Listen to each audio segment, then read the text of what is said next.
结婚这么多年来，我觉得我就像一个带孩子的工具啊。他和他家所有人根本不把我当一回事。同样是儿媳，但婆婆对待我跟弟妹的差距很大。她总觉得全世界都亏欠她的，大家都对她不好。我觉得她这样实在太悲观了。他家人不关心我也就算了，连他也不关心我跟孩子，而且还在外面跟别的其他女人勾勾搭搭的。我天天在外面拼死拼活的挣钱，还不是为了这个家。他非但不理解我，还无事生非。我不知道他现在为什么会变成这个样子。他还总是说我的不对，与其这样，我还不如带着孩子自己过算了。一段婚姻，2个孩子，如今有人说想走出这座婚姻的围城，我们的3位老师能帮助到这个家庭吗？让我们掌声请出这对夫妻，掌声有请。男嘉宾小严31岁，来自湖南，职业保险；女嘉宾小珍28岁，来自湖南，是一名化妆师。来，有请2位，有请。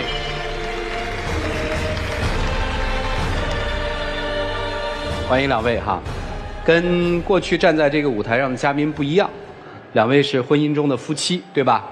是吧？是的。你们有2个孩子，对吗？是的。对。孩子多大了？大的快6岁了，小的1岁半了。哦，小的1岁半，老大是儿子。老大是女儿。老二呢？儿子。今天是谁想来这个舞台的？我，在他家里生活实在真的是有点待不下去了。因为婆婆对我不好，老公他也对我不好。以前生我女儿的时候，那时候还没有什么，就是说跟婆婆有什么冲突。但是就是从他弟弟娶了老婆以后，我婆婆就对我特别的不公平。我那时候结婚的时候呢，就随意的摆了几桌，见面礼呀、彩礼呀，加起来就1万多。他结婚的时候差不多是7万，而且他那时候办婚礼的时候啊，办特别的风光。其实我们结婚只差了2、3年。这是比较得出来的。你发现婆家用了2种规格。后面你不知道，因为过年了嘛，婆婆要张罗一桌很大的年夜饭，我就准备跟弟媳2个人去帮忙。婆婆就说：“小红，你不用进来了，你等一下怕把你衣服弄脏，有你嫂子这里帮忙就好了。”当时我听了，我真的心里很不是滋味的。那个时候弟妹不是刚刚来做客嘛，妈肯定是当做客人一样的。你有必要去计较那些吗？你又是家里面的长媳。刚好那一年呢，我跟她就是同一年怀孕的。那时候她就住娘家，我一直就住在婆家。你看我怀孕了这么好几个月了，我婆婆从来没说过准备给我炖什么东西啊，就是说给我搞点什么好吃的。那天呢就买了1只鸡炖好，而且还买了排骨，还买了很多好菜，就给她打电话，她说：“小红，我给你买了好多好菜。”那次不是接过来做客嘛，就是弟媳她接过来我家里做客，她就喜欢去计较去比较。我坐月子的时候，我住3楼，婆婆住2楼，她都不去看我，而且我坐月子还要带小崽，你知道吧？她都不帮我带小崽，我自己的衣服自己洗。弟弟的孩子她管吗？管。弟媳不是刚生下来吗？她就给她买好多衣服，买奶粉啊，买尿不湿啊。我的崽崽，你知道，生下来这么久了，她都不给我崽崽买东西。你第一个孩子就女儿出生的时候，婆婆对这女儿好吗？第一个是她带的。你会发现说，当弟媳进入了这个家之后，你的家庭地位降低了，是这意思吧？是的。主要是相差太远了，你知道吧？你觉得妈妈是不是对待弟媳和对待她有天壤之别？我觉得吧，应该是肯定是有区别的，因为我弟媳家嘛，条件确实是好一些。她家来的嫁妆钱10万，我老婆家来的是1万。所以你母亲对待这2个儿媳之间是有差别对待的，你是看在眼里的。但是我觉得区别应该也就是说，她不看在眼里，因为她毕竟在外面生活比较多因为她只是偶尔回来，就是说看我跟崽崽一下。我一直在外面工作，我就是想着等我条件好一点，再把他们接到我身边。那时候小孩子小，所以然后他就迫不及待，他就一意孤行，他就自己来长沙的。你知道？我刚去的时候，我以为他会对我们就是说很好啊，结果呢，他每次一下了班呢，就跑到麻将馆去，他就每天打到很晚的时候才回来。我在外面挣钱，不是全都为了这个家吗？我在外面拼死拼活的，然后我一天工作很辛苦了，我一回到家，他带小孩没带好，就是大的哭，小的也在那里闹，然后我就觉得心里特别的烦躁。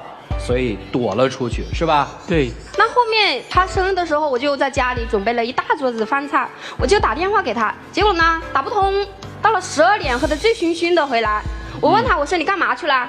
他说同事帮他庆生，他就倒在那里睡了。我当时给他整理衣服的时候，你知道我在他口袋里面发现了什么吗？戒指，戒指代表什么？戒指代表爱情，这谁送的？谁送的？那个也是一个普通朋友，男朋友、女朋友？女的。为什么送个戒指呢？我也不知道，反正就是生日礼物嘛。你怎么会不知道？但他现在解释不清，你知道吧？他那时候他就嫌我啰嗦，他说你滚吧。当时我还很生气，我就说离婚吧，我们离婚吧。他来句什么？离就离。在什么情形下你接受了别人送你的这只戒指？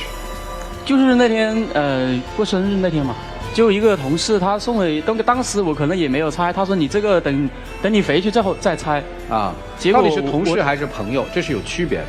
就是知己类型的吧，啊，这样子。我可以理解为红颜知己吗？可以吧。后来这只戒指去哪儿了？这只戒指后面不见了。被我扔了。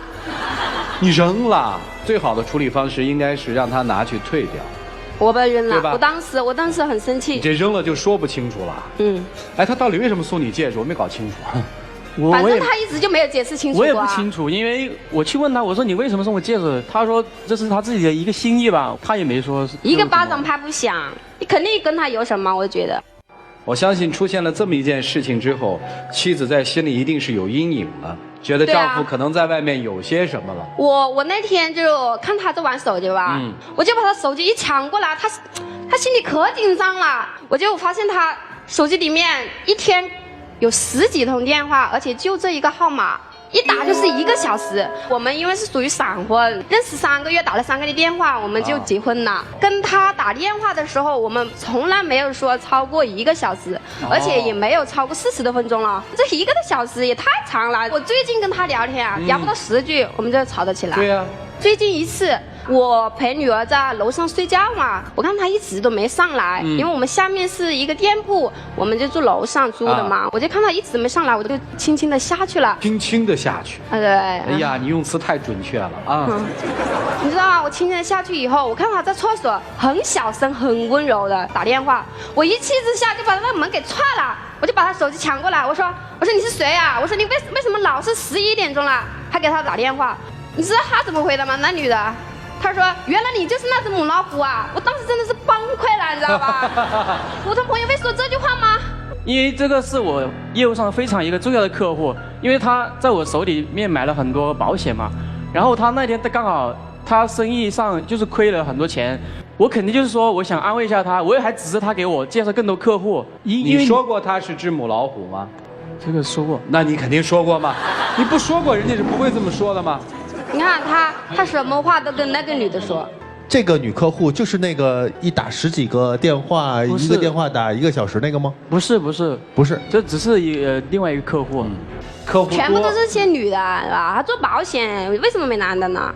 其实主持人，我这里还要澄清一点，我之前是做化妆师的，面对都是女性客户，她是那种就是神经质的，就是特别的去计较这些事情。今年我都已经改行了，我去做保险去了，没想到我换了一个行业，他还是这样子揪着你不放。他现在其实担心你是出轨。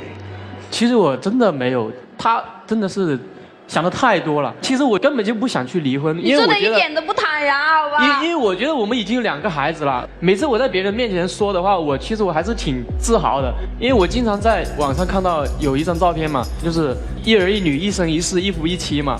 所以我觉得我真的是尽我最大的能力去做到。我连我的工作都换了，其实我做了13年的化妆了，我竟然今年我都改行去做保险了。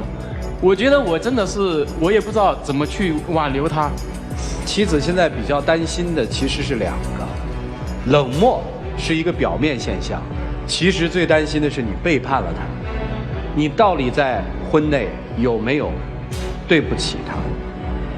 这个特质除了肉体的背叛，还有精神的出轨。我可以这样说，在精神上曾经有过。好，但是在肉体上我是绝对没有的。精神上是不是那个送你戒指的女生？可能吧。3个月，进入一段婚姻，7年，育有2个孩子，一段风雨飘摇的婚姻，我们的老师会怎么帮助他们呢？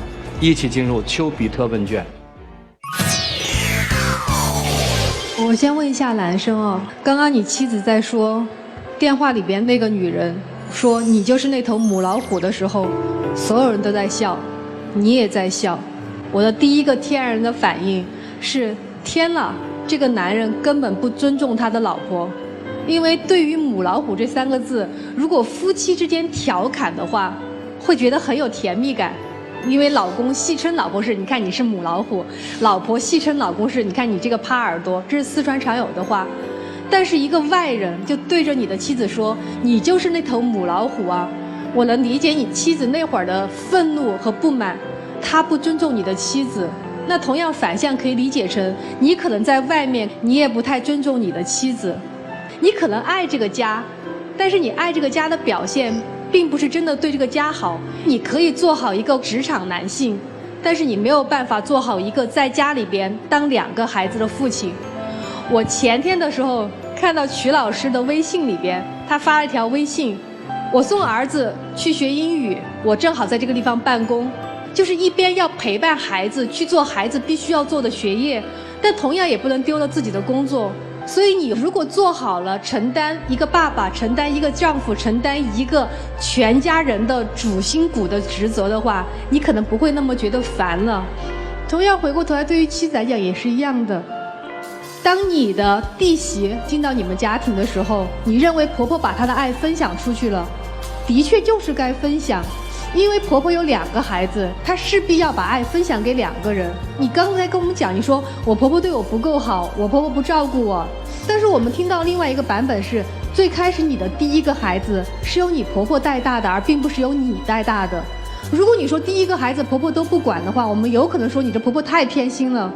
但是事实情况不是这样的。你想过没有，什么人在自己过生日的时候不想回家，他愿意在外面跟其他同事一起过？因为我带小孩嘛，我肯定是说，可能把所有的爱都给了小孩子，可能对他确实会舒服一点点。但是我们也刚过去也没多久。你刚刚那句话，如果我要是你的配偶的话，我也会觉得很寒心。我只照顾了我的孩子，我会疏忽到他。家里边如果很幸福，他肯定会很自豪的跟外人说，哎，我今天老婆在家里边给我要过生日，我要回家，我孩子还等着我。没有哪个人过生日的时候只想在外面，而不想回到家里边。你们2个有一个最大的情况是，出现问题都会要彼此的躲避，而不会积极的面对。幸福的夫妻当出现问题的时候，绝对会面对面好好解决，共同去商量，最后商量出来的答案都是2个人觉得对这个家庭、对夫妻双方最有利的。所以好好的去谈一谈，不要轻言说放弃。好，谢谢周老师。我一直在假想，如果现在实际发生在他们身上的这个情节，我们反过来，可能问题就不会出现。假设你们俩一起生出了小孩，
钱去了。有谈过恋爱吗？有没有好好在一起？有没有更深的了解对方？有吗？没有。所以呢，我觉得老公啊，如果说你的幸福的憧憬就是你所说的那样，一儿一女，一夫一妻，那你就给我老老实实的。媳妇儿有媳妇儿的不对，你有你的不是。这几年就往家里给钱了，你的责任就达到了吗？在家里能够维系好这个家，照顾好孩子们，这个付出的不比你少。反而比你更多。我曾经有一段刚生小孩之后有体会，有的时候在家看小孩真是累，有时候我觉得上班是一种休息。是的，你一定也有这种感受。对，所以千万别觉得自己挣点钱给家里点钱就这么洋洋自得的，好吗？你做的远远不是。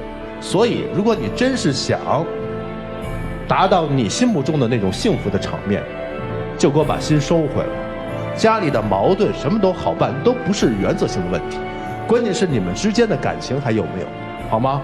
好，谢谢老师。好，就这样。好，谢谢曲总。男人口口声声说自己在外面累死累活，为了这个家，这我相信。但同时，你也在外面风流快活，忘了这个家。女生说，婆婆在自己和弟媳之间一碗水没有端平，但是你却不想想，你是否为自己的婆婆端过茶、送过水？男人没有责任，女人不懂感恩。你们俩就是2个字儿，闲的。试想一下，如果一个男人真的在外面拼死拼活、累死累活，为了这个家，他得多么思念自己的妻儿。除了扔2个钱之外，他得给自己的妻子分享自己在工作当中的苦闷和快乐。如果他跟妻子没有办法去分享生活中的点点滴滴，只有一个证明，他在外面不是累死累活，是风流快活，因为有些事儿不能说。如果你要是真的在外面思念着家里的事情，和妻子每日通话，便会去宽慰自己妻子在家里所受到的不平等待遇，他也就不会满腹牢骚。你没有做到一个丈夫的责任。如果一个女人懂得感恩，就不会去老盯着自己的婆婆是不是一碗水端平，而是每天去端茶送水。因为毕竟在最艰难的时候，是婆婆给自己带大了第1个孩子。你总是说我别的要求不多，我只渴望跟弟媳处在同一个位置上。那我想问你，你有2个孩子，你能拍着胸脯保证你在将来对2个孩子能够完全平等地付出你的爱，没有一点点偏狭吗？不可能。你只看见了婆婆对她比对你在这段时间好，你是否有看到弟媳对婆婆是不是比你对她要更好？你没有看到。所以我们只能做自己，看自己。当然，因为在这个时候你的丈夫没有起到丈夫的责任，所以你才会觉得老天对我如此不公平。所以在这儿，我认为你们之间不管今天是好与不好，你们都应该在接下来开始独立的带2个孩子，你带上1年，尝尽里面的酸甜苦辣，那个时候再去讨论离或者是不离。就这样。谢谢老师。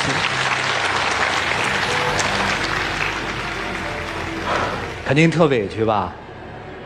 没有，我觉得确实有一点点。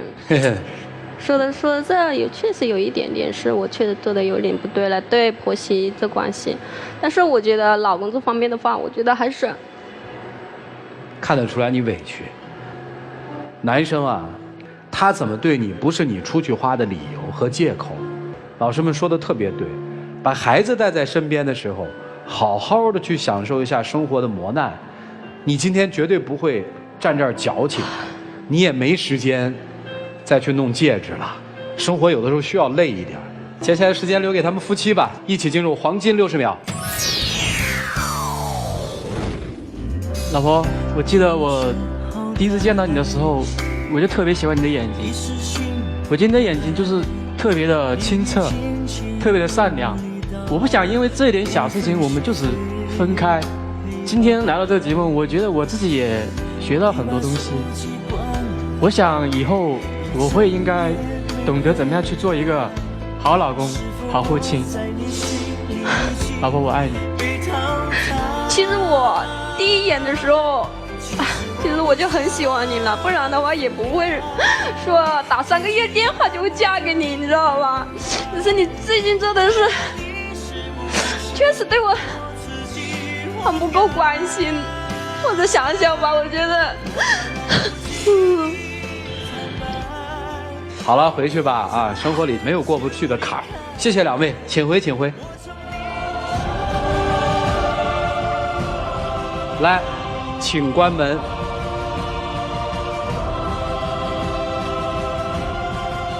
他们会做出一个怎样的决定呢？请开门。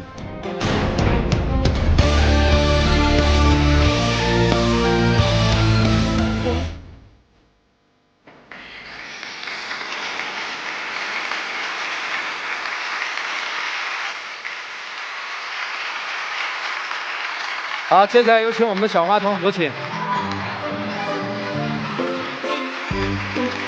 让老师一背诗。哦，谢谢。谢谢你们，请回。来，我们一起来见证属于他们的庄严而浪漫的时刻吧。小伙，以后我会好好对你。以后我也会改。对不起，我爱你，爱你一辈子。